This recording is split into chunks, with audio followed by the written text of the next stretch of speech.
વર્ષ 2025માં જ ભારત સહિત સમગ્ર દુનિયાને યુદ્ધ, હિંસા, વિમાન દુર્ઘટના, આગ, પૂર, કુદરતી આફતો વગેરેને કારણે ભારે નુકસાન થયું છે.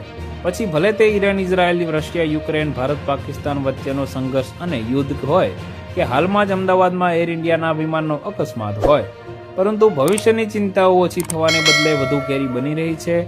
કારણ કે આવનારું વર્ષ 2025 કરતાં વધુ ખતરનાક રહેવાનું છે. દરેક જગ્યાએ નરસંહાર થશે, હવામાનમાં ભારે બદલાવ આવશે જે માનવજાતના જીવનને વધુ તહસ-નહસ કરી દેશે. ભૂકંપ અને જ્વાળામુખી ફાટશે, લોકોના રોજગાર પર સંકટ આવશે. જ્યોતિષની દ્રષ્ટિએ જોઈએ તો 12 જુલાઈથી 15 ઓગસ્ટની વચ્ચેનો સમય સૌથી ભયાનક રહી શકે છે.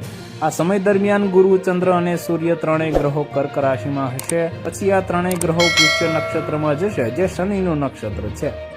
આ સમય દરમિયાન ગ્રહોની સ્થિતિ વધુ એક જળ પ્રલય લાવી શકે છે. ઘણી જગ્યાએ વિનાશ પણ થઈ શકે છે.